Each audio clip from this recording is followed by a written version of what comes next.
Alors, on parle de moments eureka dans la carrière d'un chercheur. CRISPR, c'est quelque chose, là. Oui, en effet.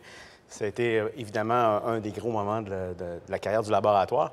En fait, quand on a découvert que le système CRISPR-Cas coupait l'ADN, ça a été de manière également très précise, ça a été vraiment un moment important.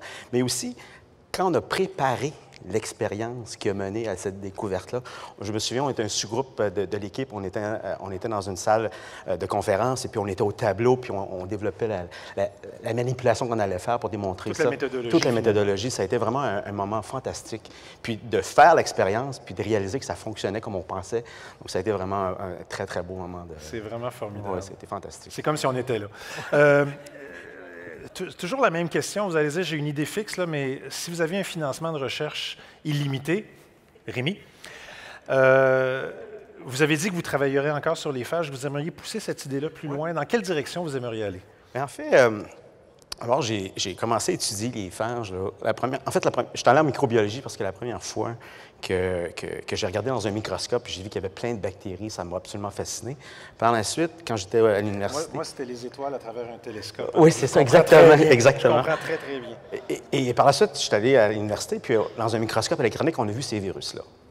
Et pourquoi j'aimerais ça continuer à étudier les virus? Je ne sais pas si vous savez, mais les virus, ce sont les entités biologiques les plus abondantes sur la planète. Vous connaissez sans doute les bactéries, mais il y a encore plus de virus dans notre environnement, sur vous, dans vous. Puis quand j'enseigne ce concept-là, je dis aux gens, si vous allez l'océan, pas l'océan, même pas le Saint-Laurent, vous prenez de l'eau entre vos mains. Vous avez plus de virus dans vos mains que d'humains sur la planète. D'accord? Donc, on est entouré de virus. Donc, c'est clair que si j'avais beaucoup de financement, on continuerait à étudier ces virus-là dans plein d'écosystèmes. Alors, Sylvain Moineau, si je vous dis baseball, qu'est-ce que ça évoque en lien avec la recherche, là? D'accord. On a combien de temps? 2 minutes. D'accord.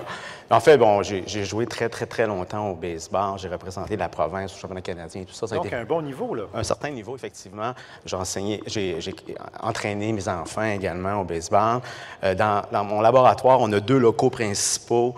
Dans les 2 locaux, il y a 9 postes de travail pour ça. Pas un peu excessif? Un petit peu. Quand j'étais aux États-Unis, j'ai joué dans des équipes là-bas aussi, pour le plaisir, bien entendu. Donc, le baseball a été une partie importante de ma vie, mais aussi, à la fin de mon baccalauréat, la journée même que je termine mon baccalauréat, donc il y a quelques décennies, je reçois 2 lettres.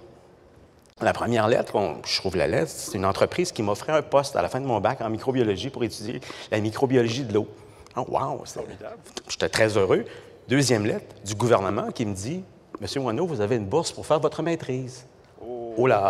Alors, qu'est-ce qu'on fait? Donc, évidemment, on parle à ses parents, je parle à ma mère, qu'est-ce que vous en pensez? Elle dit « continue les études. » Je parle à mon père faisait partie de la génération d'hommes qui ne parlaient pas beaucoup. Et quand je voulais le faire parler, on prenait nos gants de baseball et on allait se lancer.